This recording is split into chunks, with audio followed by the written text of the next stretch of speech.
What is up? It is I, your proverbial boy Jeffy, here in Berlin, Deutschland. It's the final stop of my yearly European boot camp tour. I'm here baking in the sun, attempting to not get cancer. As you can see, my caucasity is on full display here. Anyway, last week I was in Amsterdam, and I wanted to share a story with you from that boot camp program that I think is pretty instructive. So it was the very last day of the program, Sunday, going into the evening, and only 3 students had endured to this point. You know, we've been going around the park all day, meeting people. And I'm like, all right, how about before we say goodbye, one more approach for the road, right? And so I see about 30 feet away, there's these 2 girls, and they're walking towards us. So I say to them, all right, go, these right here. And so one of the students, he immediately sort of just like charges up to them. He just kind of beelines it towards them, gets in their path. He's like, hey, like asks some question or something, and they're just kind of startled. They're like, huh? I don't know. And then they just continue walking. So he comes back to me, and I'm like, okay, that didn't go so great, whatever. But I go, let me ask you a question. Why did you beeline up to them? Like literally, if you just waited 8 seconds, they would have come to us. They were walking towards us. In contrast, what I was going to do, as soon as I indicated the group walking to them, I was actually going to open it up. So I immediately cracked a joke with the other student, so I'm laughing. So I'm like, da-da-da, ha, ha, ha. And then when they got here, I would have been like, oh, hey, excuse me, really quick. Are you guys locals? Do you know a place nearby where we could perhaps become highly intoxicated? Because I had a very disturbing incident earlier. I was impersonated. Somebody stole my identity on Instagram, and they've been messaging my friends in an attempt to get them to fall prey to some cryptocurrency scam. As you can probably guess, this is quite upsetting to me, and I thought the best course of action would be to consume large amounts of alcohol. I mean, and you look like you look like the type. You look like you'd know about all of that. You know, I believe the colloquial expression is Sunday fun day. Anyway, So again, look at the distinction between those 2 approaches, right? In the one, he's running up like a weirdo doing weird shit. And the other, I'm already creating a good vibe between myself and the other student, where they're just walking into that good vibe. And I casually lean over in a very spontaneous seeming way, and then boom, I invite them to join us in that vibe, in that warm pool, if you will, right? Like, these are cool people having fun, and they're inviting us into that, as opposed to some weirdo running up on them. When somebody seems too eager or too available, their perceived value decreases. In the past, I've used a certain analogy to sort of help visualize the dynamics at play, and I'll share it with you right now. So imagine the person you want to meet is here, right? And you're here. So they've got their space around them, you've got your space around you, and there's a space in between. This is a conceptual space as well as a physical space. But if you want to connect with that person, you have to cross that space in order to connect with them. And there's a couple of ways you can approach doing this. Option number 1, you can jump right across and go up to them. Hey, come on. Do you like it? Do you like me? Do you like me? Please like me. Please like me. Hey, what's going on? What's going on? And that's sort of what the student did in that situation when he ran right up on him. He's like, hey, do you like me? Do you like me? Now, when you do this has a tendency to make the other person sort of defend, right? Like, okay, they're coming. I sort of am cautious and skeptical, and I defend. Now, can this work? Actually, yeah, it can. It can, where maybe, you just kind of persevere long enough, and eventually they're like, okay, well, they're funny. They seem somewhat cool. I'm bored. I guess I'll go with them, right? So it can work. And when I first started out in all this, that was kind of my approach, and it did work from time to time. Certainly better than taking zero action, but again, it's not the best dynamic because it has a tendency.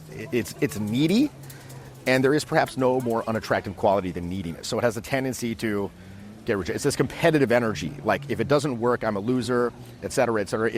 Generally, it's not super well received. So option number 2, rather than jump across, you do nothing. You simply stay in your zone, and you just hope by sheer force of looking cool that they're going to come to you, right? You just stand there, you look cool, you have this mystery aura, you're like the James Bond mystery high-value rock star man, and they're just going to come to you. Now, can this work? Yes, but in exceedingly rare circumstances. Like, maybe if you're extremely physically attractive, this can work, but even then, it's not going to be consistent. It'll work once in a blue moon. It's certainly I mean, don't kid yourself that you're doing something or that it's game or skilled. It's basically at that point, it's just statistical roulette. It's certainly nothing you'd want to build a strategy around. Okay, option 3, which is what definitely what I advocate for, is as follows. You don't go, come on, come on, come on. You don't just stay there in your zone. Instead, you put yourself in that middle space and you broadcast that inviting, warm vibe, and then you invite them to meet you in that middle space and collaborate and create something new together. And again, in my experience, that tends to get a much, much better reaction because of the level of investment that you're giving is much lower. Now, again, you gotta bear in mind investment ratios whenever you're approaching somebody, right? The more invested you are in the situation, the more invested you are in the outcome, the less likely generally it is to work. Now, this is a rough thing to wrap your head around because simply by virtue of the fact that you're approaching, that's investment. So how do you minimize that? Like, how do you, again, approach and still have that investment be minimal? Well, first of all, when you're approaching, you certainly don't want to be abrupt. You want to really be cognizant of how abrupt the introduction is. Many times I see people, it's almost like they're jumping out of some bush to startle the people. Like, there's not an actual bush. It's a conceptual bush that they're like, hey, and the person's just like, what? Like, what? So, for example, a lot of times I'll send people, we'll be at a bar, and I'll send a student in to talk to someone who's standing at the bar.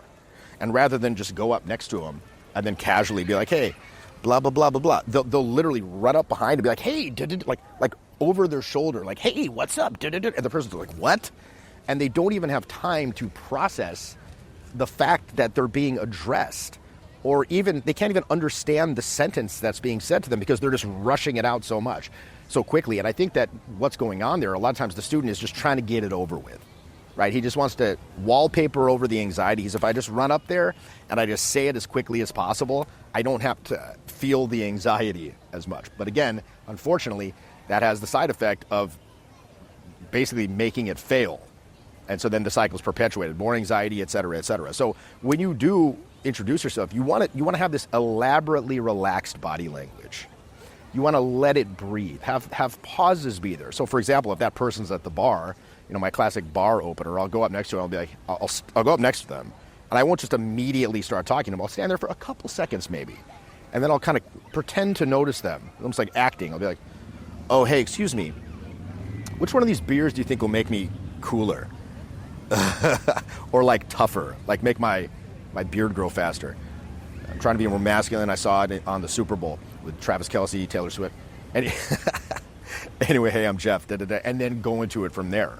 So again, it's this sort of very elaborately relaxed approach where there's pauses, I'm letting it breathe. So again, they have time to soak in the vibe, that warm end of the pool vibe. And they're like, I want to be a part of this, as opposed to, again, a weirdo trying to do weird shit. And this subtle distinction, this is what allows you to show interest without looking too eager. Going up with that confident demeanor, it sort of subcommunicates that you're not overly concerned about the outcome. And again, this ties into that idea that people want the things they can't easily have. So it makes you just more attractive. And for example, like when I go in with that icebreaker, like I use a lot of funny little icebreakers like that to sort of break the pattern. Because if people go up and they're asking these dumb questions, as soon as they can figure out what it is, they'll just kind of tune out. So when I go up and I say that kind of unusual, that little sassy sort of unusual thing, will this make me cooler? It's just, they're like, wait, what? Oh, that's kind of weird. That's kind of different. That's kind of interesting. Remember, everybody's bored out there. You got to give them something different to talk about and then make it easy for them to connect with you. By the way, those icebreakers, they're just meant as an icebreaker. Very often I'll send students in with that very same which beer will make me cooler opener, and I'll come around 10 minutes later and they're still like debating the merits of various beers. Like, well, I think Guinness, maybe It's like, yo, it's what we call conversational clinging. And they're just like clinging onto it because they don't know what else to do. So from there, I might make an observation about them, like, you look like you're from New York. You've got a kind of a cynical demeanor about you, Or I might make observations about the environment, and then whatever they say back to me, I'll use that as seeds for my intuition to generate little anecdotal stories about my life, which I'll keep relatively brief. And again, when you tell those like brief stories about your life, you're revealing yourself. It's contributing to the vibe, and then simultaneously, it's still maintaining this air of sort of mystery, like there's more to learn about you and more to explore. You want to maintain this sort of idea, this feeling that you're still in the evaluation stage. You're still evaluating them, they're still evaluating you. There's more to learn, there's more to explore. And again, it's not putting that pressure on the situation, and it's making you seem maybe perhaps a little bit unattainable. It's like, will we or won't we? When you run up, you're like, hey, do you like me? Do you like me? It's just the mystery's gone. It's like, I can have this person, and it also means a lot to them. Like the second that you can, the very, very second that they can determine that it's like a big deal to you, or there's gravity to it, or there's some sort of emotional weight to it, it's fucking done. It is absolutely done. And if you go out a lot, I'm sure you can tell, you'll see that, and that tipping point can happen at any moment in the interaction. You'll see it happen. You'll be like, okay, that's it. And it says, wah, wah, wah. So again, you really want to maintain this lighthearted, fun, adventurous, intriguing, again, we're still in that evaluation stage vibe. Making sure your approach is very spontaneous seeming, very inviting. It has this sort of air of relaxed assuredness where you're displaying this kind of elaborately relaxed body language. Again, one thing to think about is, what if somebody, like a third party, was watching your approach? What would it look like to them? Like, if from a third party, who would they think looks cooler? You want to seem like you're, again, extremely relaxed, not like you're stiff, you're leaning into their space, you're holding your own space, and again, you're inviting them to meet you in that space. All of this is going to contribute to that air of like relaxed self-assuredness that it just makes you seem like you're comfortable in the pocket, so to speak. And this is like an American football analogy. You know, the quarterback, boom, hike, he gets the ball. All of these, the opposing team is trying to tackle him. Like they're trying to get him. He's got his defenders, but the pressure's on, and he's got to be able to remain calm in that situation. Like, where are my receivers? Look, do I want to run it? Oh, avoid this guy, and not get flustered in that situation. If you get flustered by the social pressure, you're not going to do well. So this concept of remaining disinterested, inviting them into your world, this can be applied through every stage of the interaction, right, including and up to the end. So let's say, for example, you know, it's going very well. Let's say I'm meeting somebody at the park, this park here, for example. It's going very well. The vibe is on. I've thrown in a couple flirtatious comments. They've been well received. What I'll then do is I'll invite them to go elsewhere with me.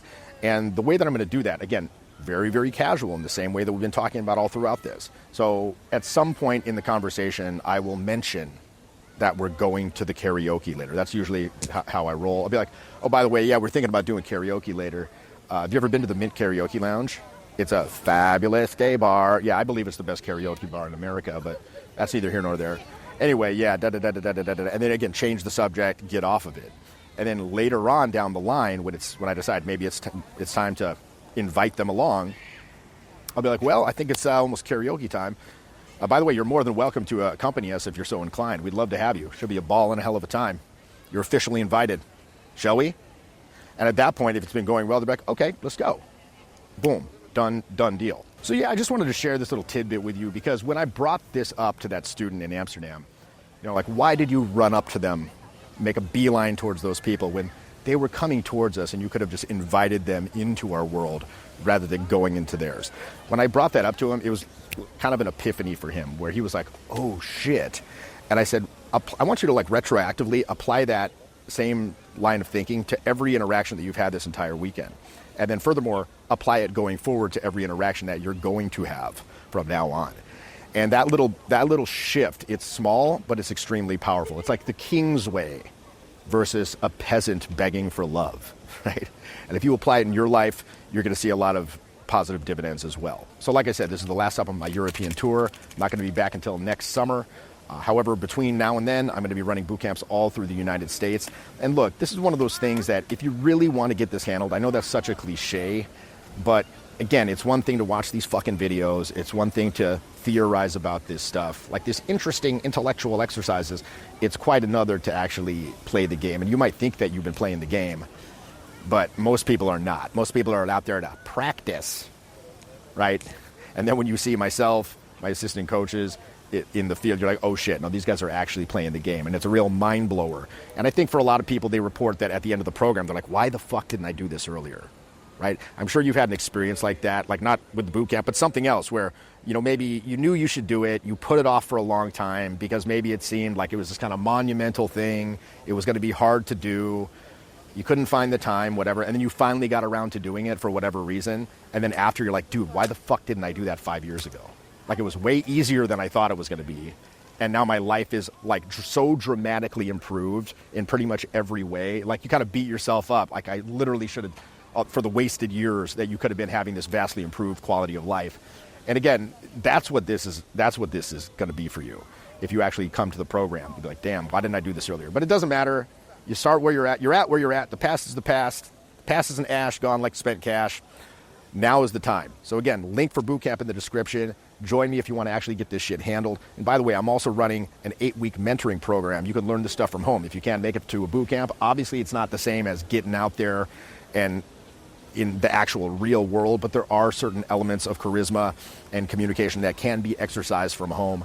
Things like voice, things like body language, things like posture, things like facial malleability, things like access to intuition, frame control, conversational technique, self-esteem building habits, conflict communication. All of these things, I've made a comprehensive program to exercise these things in isolation, online, 8 weeks of Zoom classes and course, and then you can bring that improved ability to bear in actual practice, in actual performance. So again, link for that program is also in the description, starting up a brand new cohort next week, in fact. Love to see you on there.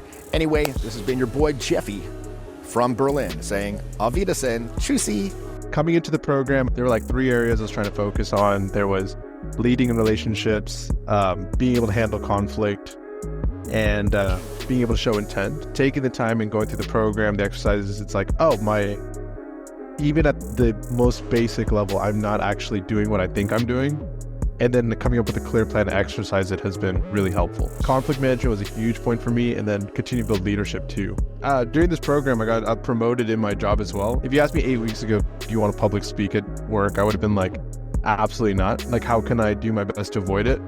And then now it's been a lot more like, how can I use my voice better this time? How can I be more confident, release any tension? So it's almost like an opportunity to exercise what we've been learning. Just plenty of social opportunities too, to just exercise what we've been learning now.